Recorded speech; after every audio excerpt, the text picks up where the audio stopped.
Welcome to Masters of Self University podcast, your highest source of sacred truths and universal wisdom. Hello, beautiful souls. I'm Rachel Fiori, mystic, spiritual teacher, psychic healer, and founder of Masters of Self University. Join our journey of soul transformation as we deep dive into this latest episode.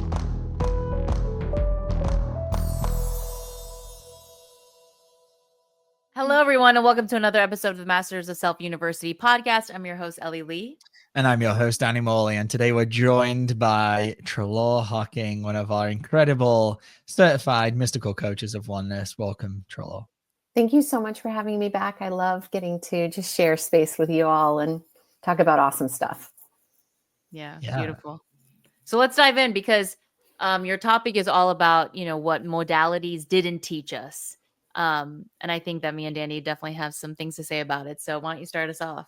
Yeah. Well, first, let me say, that I think a lot of us that come to MSU or, we have a lot of modalities. We've trained in things. It's been part of our spiritual journey. It's been part of our awakening or led to our awakening. And for me, it's been Reiki levels 1, 2, and mastery. It's been yoga teacher trainings. It's been meditation teacher trainings, right? Ayurveda, different things.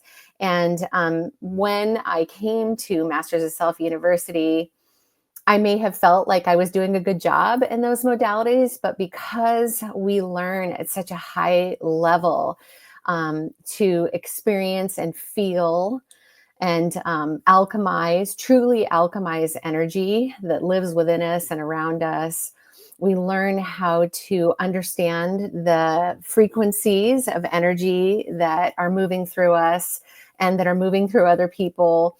You start to understand that in the modalities, like I've shown up in previously in the past, that I had so much growth, that needed to happen in order to be in the level of responsibility and integrity and in full presence while practicing that modality or sharing that modality, like something like Reiki. And as I grow and evolve at MSU, it's becoming more and more apparent how many people aren't in that responsibility or in that integrity simply because they don't know they need to be or how to be. And so this is one of the things that we teach at MSU, right, is this self-evolution, this self-mastery that we teach. And there's a lot of people out there working in a lot of modalities that can really continue their growth in their modality alone, much less in themselves and showing up responsibly for their recipients or their patients or what have you. So I'm going to bring this back to before I found Rachel, and I really wanted to be a coach. And I started to I was trying to help people because I'd gone through a lot of stuff, right? I had a lot of depression, a lot of dissociation, like all this, a lot of anxiety. And I was trying all these things just to, do something to help myself. But I didn't realize at that moment how unhealed I really was. And I really was. But there was this big part of me that really wanted to help people. yes. And so I'm trying, and I look back now and I'm like, the horror that I think that like I actually was trying to help people and I had no idea what I was doing, and how dangerous that can be to, put somebody in a position where you're so unconscious to who you really are and what, the energetic side of what you're able to offer to people. And then you're trying to help people. So I've been there. I've been in those shoes, and I look back now and I'm like, wow, that was not good. And it could have ended potentially really bad for somebody if I, bit off more than I can chew. And thankfully I didn't. But yeah, I've been there, and there's a lot of people that have no idea how much responsibility they lack. Oh my, okay. So I've done it. I created this like mini course at the beginning of my spiritual path where it was all about like how to love yourself. I did not even know how to love myself, but I was so excited about my path that I wanted to help other people learn more stuff. And so I created this course. It was called like Self-Love 101. And I had all these women join. And looking back, how irresponsible I was, because I didn't even know what I was doing. Like I was nowhere. I was just like learning stuff and I wanted to like help, right? It's like that energy too of Yes. like, I want to help people. But looking back, like, yeah, I didn't even know that it was irresponsible of me. I thought that, oh, because I know stuff, I can help people. It's like, no, you didn't know anything. So I've done it. So Yeah. And we don't know what we don't know. And then people like us, if we're going to be in the way of integrity, right, through MSU and the work that we do, we have to start speaking up about these things, not from a place of judgment, right? Like I'm not here to share an experience that I had recently coming from the space of judgment at all. That's not my intention. It was actually what I want to share today was a beautiful learning experience for me. It was an incredible learning experience for me as an individual, right? Like, how was I showing up in that space? One of somebody who shared the same modality training as the person that I was with. So on the level of a practitioner, and then also on the level of a Reiki teacher. That's what a Reiki master is generally Reiki masters teach others. And so, yeah. And then so many other levels beyond that, right? Just learning the energetics and getting to practice discernment. There were so many amazing aspects that happened out of the situation that I recently experienced, which really led to me wanting to come on here and say, like, we've got to start speaking up about this and having people understand that energy never dies. Right. And, it's one of the things Rachel teaches us. And if you think about, we have this energy field that's 20 feet or larger all the time. Like we're walking in and out of everyone's energy. And then you're going to show up in front of a patient or, one of your clients or something. Like how is your energy? What's your energy right now in this moment? And how are you contributing to their energy? Because you are not aware of your own. So yeah, it's like a juicy topic. yeah, and just to add to that too, when you're not doing the work on yourself and you're not taking responsibility of yourself. I remember I had a reading with a psychic years ago, and she told me before our session that she had to go find a part-time job at this like deli because she's not like meeting her bills. And then during my reading, she told me that I should go get a job at Target, but I realized it was just a projection of her own stuff. And it's like, how can you do readings for people when you're not taking care of what needs to be taken care of you, like inside of you? And then how that ripple effects and then how it affects other people. And like, I'm seeing a lot of physicians right now. I have a chiropractor, I have a craniosacral doctor, and I always feel them when I go in because Yep. I always want to make sure that they're putting their stuff at the door before they put their hands on me, kind of thing. And granted, I'm very lucky to have two physicians that are doing that. But how many people out there are irresponsibly just showing up in all of their stuff and then they're touching people or they're healing people or they're doing whatever that they're doing, because everything is energy. And like you said, energy never dies. And like the lack of responsibility that is as a professional. Yeah. And I'll share the experience that led to me wanting to have this conversation. For starters, I wasn't being very responsible to myself in the moment because I had a dear friend who'd been looking for things for us to do together say, oh my gosh, we're both Reiki practitioners. There's a Reiki share at my favorite yoga studio and we should go. It's like $35. Let's sign up. I was like, the answer is yes, right?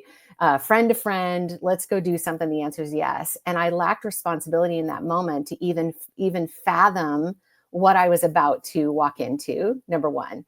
And that was a room full of 30 people and 5 practitioners that I don't know. I haven't vetted the practice. I have no idea out of the 5 which one's going to put their hands on me, right? And so basically I'm like, oh, wow, I can see what I just did.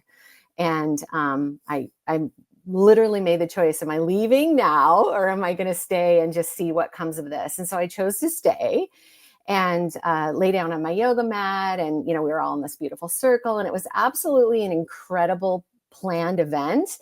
There was sound bath the entire time, right, with this beautiful musician. There was a guided meditation. It was a very thoughtful place. So I want to make that really clear, that it was at a place I trust to be around. Right. And when it came time for us to experience Reiki, while all this beautiful sound bathing was going on, one, I could sense and feel, I should back up. I could sense and feel when I walked into the room, the neediness of the people in the room. And because I'm, starting to understand streams of consciousness, this is, what we learn at Masters of Self University, I could feel the powerlessness right there in that neediness. And I was like, oh, wow, this is the environment I'm in right now. That's really interesting. And so grow my power, right? Become powerful so that I can alchemize the neediness, and the powerlessness that's around me, because our energies are now, entangling with each other, because we're going to spend the next 90 minutes, in a room together, right? And so then get on my yoga mat, fast forward, the Reiki practitioner that's chosen to do me and maybe 5 other people in the circle, walks up to me, and I'm first, and I can feel her woundedness the closer she gets to me. And I'm thinking, wow, I have no idea if this person is in control of their woundedness and if it's going to be leaching out on me. Why? Because in Reiki, we channel energy through us to someone else. So there's a laying on of hands, literally with an intention of allowing energy to flow to you. So I know this person's about to do that. And I'm hoping to God that she knows to hold her woundedness back from me, but I don't know. So then I make the choice again to become more powerful and use tools that we learn at Masters of Self University to alchemize anything that's coming through her that isn't love and light for me. Right. And so that was my experience, was literally needing to be alchemizing in real time all of the fear and concern that had risen in me, the triggers that were coming up in me about this woundedness that she was exhibiting, and then alchemizing any of that she was sharing with me at the time. And I was like, this is exhausting.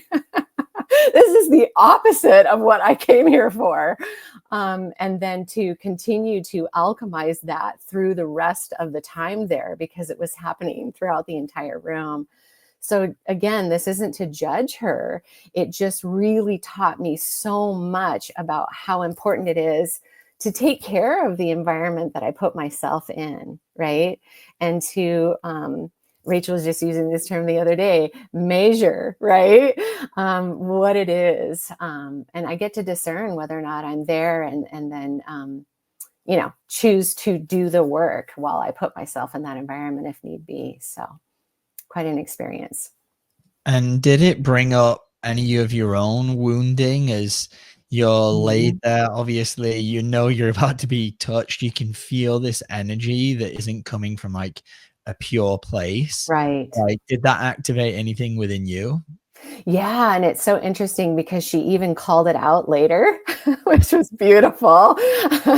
And so immediately I went into like a fight or flight mode in my physiology, right? I could feel that just kick off in my body. And I was like, wow, look at that. And then I was questioning my own power at that moment. Am I powerful enough to alchemize this? I wouldn't say there was shame that came on, but there was just like, oh no, that came on. And I could see the constriction in myself. And I noticed my heart close at that very moment where I had recognized really the extent of what I'd got myself into. And then I had to say to myself, that's the opposite of what you should be doing right now, Treloar, right? If you're questioning your power and you can feel your heart close, the time is to take responsibility, hit the pause button on that, right? Surrender to the fact that this is where you're at right now. Become really present with the fact that this is what's going to happen, and become the way of connection like never before.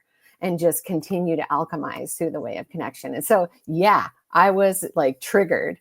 And to say that she noticed it at the end of the session, she still had some time because I could feel her moving around. I was like keeping tabs on where she was in the room with my eyes closed. And she came up to me again and went to put her hands on me. And I was like, you already Reiki'd me. I was your first person. And she goes, yeah, but I could see you get stiff when I approached you, and I figured you needed some more healing. And so, you know, that showed me she was definitely aware of, you know, her surroundings, and great for her. But I was like, it's not necessary. You can go on to someone else, and just invited that of her. And she did. She went on to somebody else. And I just thanked her kindly for her being so gracious to come over and want to share more with me. But that wasn't going to happen. Yeah. That's great for you, and kind of setting that, I guess it's a boundary of being like, no, I'm good. You know, I don't need more of what you have to offer. Because that takes power, because obviously that could easily, you know, if there's a people pleaser program in there, that could easily, you know, bring that one out and be like, oh, I don't want to say anything because I don't want to hurt her feelings. But the best thing for you obviously was be like, no, like, leave me alone. Like, well, and I will say the people pleasing program is what kept me from not walking out when I realized. Right. So let's just call that out right there. Right. Yeah. Absolutely. Because I made the conscious choice to stay there. Right. I'm like, I agreed to this. I'm just going to go through it, you know, and it's got something great to teach me, obviously. Yeah. So, yeah. Let's go worst case scenario, right? Obviously you were able to detect these energies and alchemize them, but what could be the potential like detriment to somebody who has no idea, you know, what they're receiving, and how this might be beyond the scope of this podcast, but how would that like potentially harm somebody?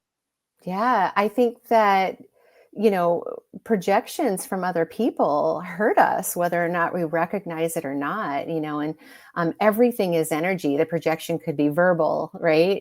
It could be behavioral. In this instance, you know, the potentiality was literally to be through intended energy. And if we're not responsible for the way that we show up in front of people, we have to understand that we do harm. So we're doing harm on some level, right? And it's one of the reasons why I try to empower my Reiki students. For instance, we say when ego goes, Reiki flows. Well, I never understood the level of what I understand now of that statement, right? When you're a Reiki student, in old school days, when I heard when ego goes, Reiki flows, I'm like, okay, well, ego's my identity. I got to get out of its way in order to become a conduit. Reiki's the water, I'm the hose, kind of a concept. But I didn't understand to the level of energetics, right? It isn't just about me shifting out of a negative story in my head because I'm trying to be in a beautiful, open, healing space for someone else. It isn't about me just making a shopping list because I'm not present in front of my client and really being that open space. It's about the fact that we're energy, and it matters what my mental, emotional state is, even my physical state. For instance, you know, we don't drink alcohol before we do Reiki, right? I mean, that's the way of purity, like things like that. But what else are you doing in your body before you give Reiki? And so, you know, the potentiality to have lower vibrations within us are always there unless we're constantly alchemizing and rising through those vibrations, and we leach them out wherever we go, right? We can be at the grocery store and you're feeling from somebody in the check stand that they're having a terrible day, and then you get to, that can affect you, right? If you're not in a powerful place to be like, oh, that's your stuff, I'm not going to take that personally, for instance, right? So it's like this constant exchange of information through even silence. Yeah, it just reminds me of what Rachel always says, like, we live in the upside down world, right? And obviously Reiki could be, if you were very healed and, as you said, like coming from a very pure place, extremely healing and very beautiful and very beneficial. But because we don't come from the right side up part of the universe, right? We're in this like inverted matrix. It's like, oh, we've got to like, let me do the Reiki and let me just do the thing. But no, it's like you got to do the energy work on yourself first, purify yourself, so then you can become that for whoever it is that you're working for.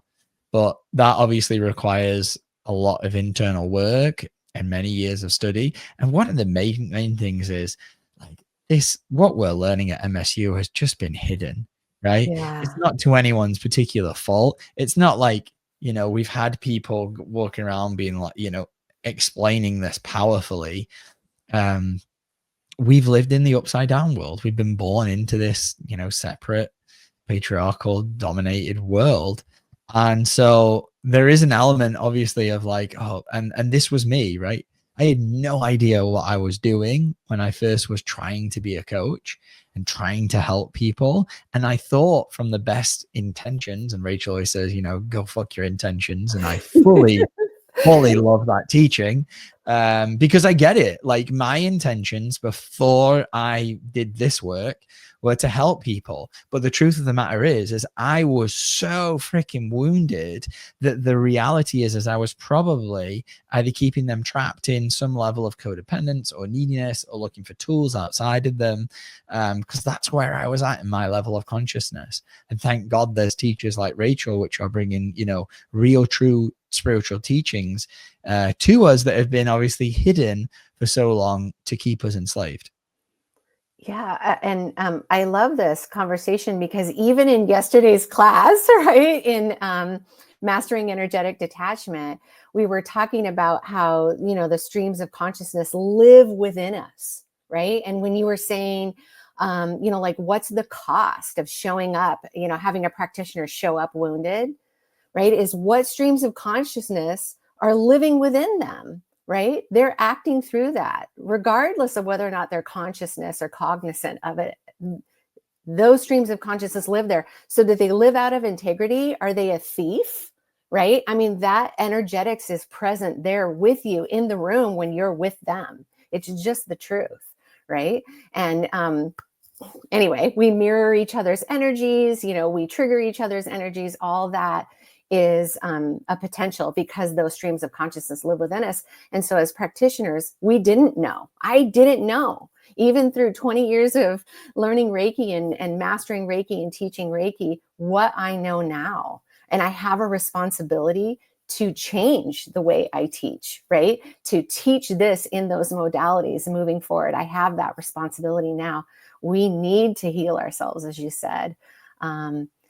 It's going to be a lifetime of healing. So it's not like I'm not going to want to be an energy healer, right? In my lifetime, like we're here because there's this part of us that wants to serve, right? And be there in selfless service to help people grow in the way that we do.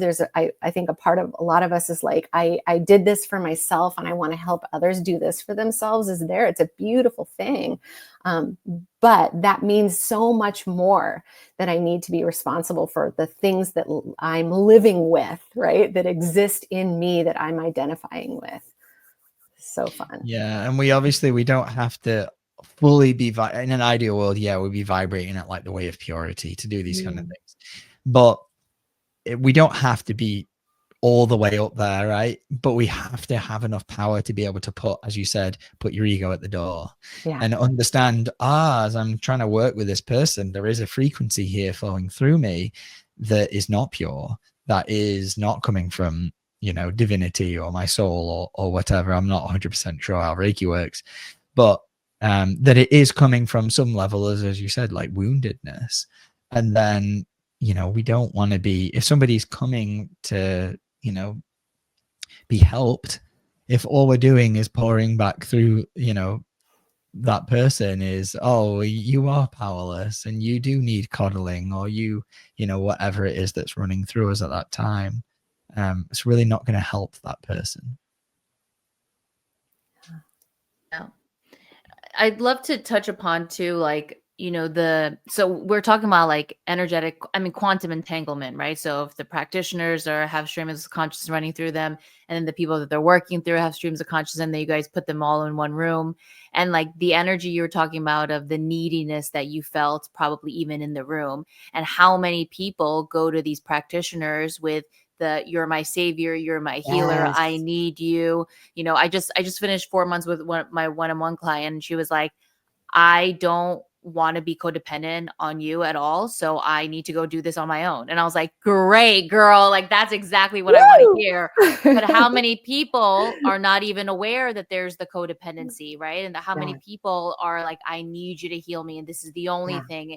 And it's this complete subtraction of like, no, you're the divine power that heals yourself. And these practitioners and these modalities are the bonus to help you along while you do the work on yourself. Yes, I love this so much. And, when I teach Reiki, well, first off, let me say this. If somebody comes to me for Reiki, I am empowering them.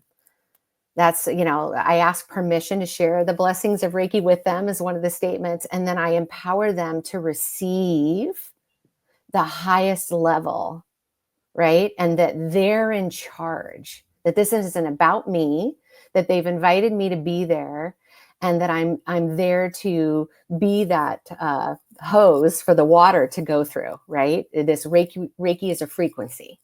Okay, so I'm the hose to allow that Reiki frequency to run through me to them and hopefully be as pure as possible, so I'm not tainting the water, right? This is what we're talking about. And so first off is I've known for several years, and I was probably a Reiki practitioner for 12 or 14 years before I understood that because I could see the neediness from them, and that them wanting someone to heal them and fix them. And the reality is that they'll block it. They'll block that healing. And so I started to learn how to share ways to invite them and empower them to allow that healing to come in. And now I can feel the streams of consciousness in them, and it's coming more and more online. It was kind of like just a color of blue before, and now I can discern the shade of blue, if that makes any sense, and even put words now to the shade of blue, thanks to the work we do at Masters of Self University. And so I know there was more I wanted to share there. I got off topic, but just to say that we have to first empower them as practitioners to understand that they're in charge of their healing, and that they have a responsibility to themselves to do that. And when we can find ways to help them get out of their own way, it's what we should be doing, right? And then as, just as in teachers of it, I teach my students that those are the potentialities that happen, and that you're not here to save someone, right? Like I used to run a big savior program. Sometimes it sneaks up when there's opportunities in my family, and I'm like, oh, there's a stream of consciousness I can either grab on or say, no, I'm not attaching to you today. But, just to tell my students, when I'm teaching them about Reiki, is that that they need to express to their clientele that they have the power within them to heal.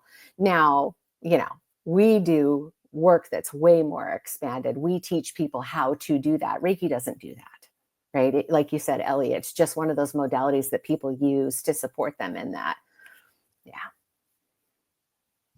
I'm curious, as somebody that has a lot of experience in Reiki and like working with clients, is it that, because I've only ever received it like a couple of times from like friends, is it something where like you have ongoing clients that you're working with, and what is the actual intention? Obviously I know it's a healing energy, but what is the kind of like the purpose behind it? Yeah, I think that's lovely. I think that people come to Reiki very differently. And I had a father bring his daughter to me repeatedly every week for several months, asking me to heal her of type 1 diabetes. And childhood diabetes is no joke. And basically, it was a beautiful experience for me to to see that projection from him to me of expecting me to heal his daughter.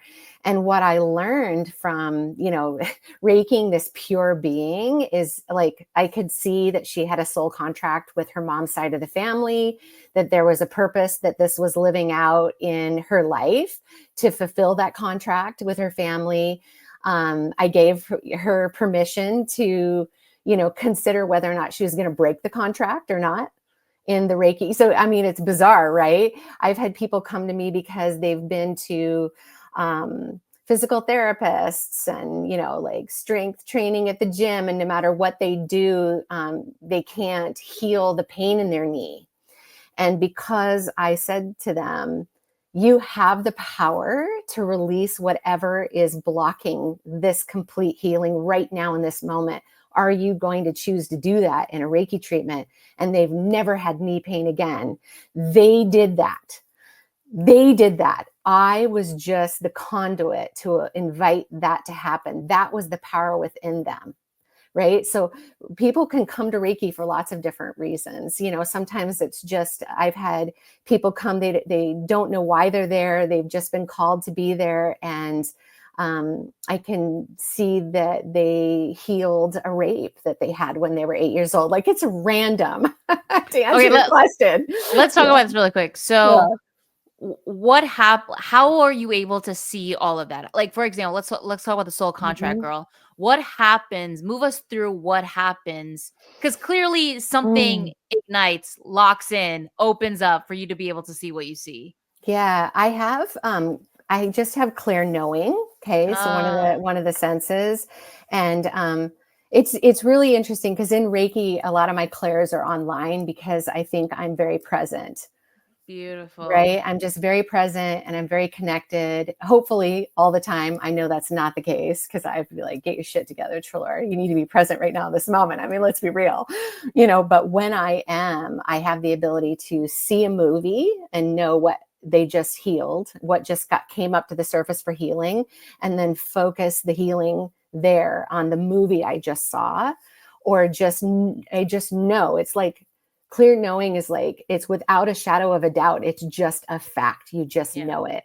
There's also feelings that I get. So I think everyone talks to me a little differently, if that makes sense. And also it matters the space that I'm in. And when those moments happen, they're beautiful and they're not all the time. And so I'm just in so much humility and, and just am so grateful to receive that information and take responsibility for it. So I gave a treatment last week or the week before to somebody who was in town. A lot of times people come into town and get a Reiki treatment with me. And, I always have a message about her son who passed away several years ago. And it was about grief this time. And, and just to see my projection of, is she strong? Is she powerful enough to hear how fucking straightforward this message is for her today about her grief and moving on with her life. Right. And so it was like, that was interesting. So is always a beautiful gift for me also. And that's the oneness that we get to share in those experiences. When I get that information, there's always a beautiful gift for me in the way that I get to heal and grow as a result of it. So they're just there, Elle. I don't know what else to say. Sorry, I just think that's fascinating and that's awesome and that's so cool. What I was going to say is, when you're talking about the integrity part of letting your patients or your clients know, like, you're the power, like you must do this. I mean, I've never heard that from anybody that I've ever worked with. I've worked with Reiki healers. I've never heard anybody say that to me until obviously Fiori and everything that we learned in MSU. But that's a very huge missing piece in a lot of healers and people who do modalities. Huge missing piece. It's like, think of like, I'm a yoga instructor and I haven't taught yoga for a few years and I haven't taught yoga since COVID, frankly, but I loved teaching yoga. And on the mat, I was the guide to you discovering your body. I was the guide to you of yoking mind, body, and spirit together. That's what yoga teaching is guiding people into that self-discovery for themselves, to discover the pose. right? And so Reiki is that, right? It's the guide to having you be completely with your mental body, your emotional body, your physical body, your spiritual body. And I tell them that when they're on the table with me, you know, in just a few short sentences. Like, this is what we get to do today. Are you ready? Yeah. Yeah. Yeah. Because this is this all falls under the umbrella of the brainwashing of needing a savior. And so people spend so much money in all of these healers and seeing all these people. And obviously you don't know what you don't know. But Yes. this is what we need to start putting out in the world, is Yes. to be the way of integrity, of really like letting people know, like, no, it's in you. It is you. I'm just here as a bonus. Yeah, and I've worked for a massage and acupuncture clinic for several years, and I'd worked for one previously before, and to see the difference in even the massage therapists energetically, would be coworkers of mine I would never get a massage treatment from, never. And why is that? Because they project their like, they're so wounded that they're there to help people heal so that they don't have to deal with their wounding. That's the best way. So I can pick them out real quick. I'm like, you're not getting, I'm not going to let you not work on your wounding. So, you know, and you project you're capable of healing me when you're not doing the work to heal yourself. So I can usually pick them out real quick at a clinic. Massage is really interesting because as soon as somebody touches me, it's like, you know, whether they have that gift to really be able to get in there and kind of work through what's really going on in the body. And there's some massage therapists that I've been to, and you can tell it's just like a rehearsed routine. It's like, okay, I do this thing. And then there's other people that you go to and you can feel that they're intuitively feeling, oh, I need to follow this thing all the way up here. And this thing is connected to this thing. And like, they actually work on your body and with your body, and they're in oneness with your body and with probably their soul and their higher selves to be able to serve you at a much deeper level. But because of the very mind-filled separate world that we've grown up in, I'm sure there's so many people that just, and I've just had this experience, you can tell their heart's not in it when they're providing this therapy, and they're just doing it from like this is what I learned in school, which we all need to learn how to do things. But when we just stick by the book, it's like, this is what patriarchy has done. It just extracts all of the life and the soul and the deeper beauty out of something, and just reduces it to a simple, like, step-by-step process. And it's obviously healing, working with all this kind of stuff it's way more powerful, impactful breakthroughs when you work with something at a much deeper, higher level. And I love that you said, working in oneness in your example with massage, like being, because they're allowing the body, right, and the way it's responding to guide them. And so that's a beautiful thing when that happens. I love that a lot. Yeah, beautiful. And that takes me to the class that you're teaching. Oh, Reiki. You mean the elective that we're doing at Masters of Self University? Yes, yeah. I know. I feel so blessed to get to be, one of the professors that gets to provide some options, right, at our university. And yes, of course, Reiki level 1, which is basically learning self-healing. I think a lot of self-love, right? It's laying on of hands and really giving yourself the time and attention, and just really being with yourself is all about Reiki 1. And then Reiki level 2 is learning to share that with others, and even have a business with it. There's a higher level of learning there, which creates the potentiality for attention, intention, and intent. Through some mantras that you learn at Reiki. And then mastership, you can become a Reiki master. It's really just devoting yourself to the work, maybe just staying with patients and clients, but Reiki masters are also taught how to teach Reiki. So I get to do all of those eventually at MSU, and I just feel really blessed because, as you can see, MSU is really changing the way that I teach Reiki and the way I show up in Reiki for sure. Yeah, it'll be really exciting to see the marriage between all of the years and years of experience that you've had doing Reiki and teaching Reiki, and now that as you've elevated more and all of this to bring that into a class, will be really exciting to see. Yeah, thank you. Can I just attend for free? I want to do every elective. Me too.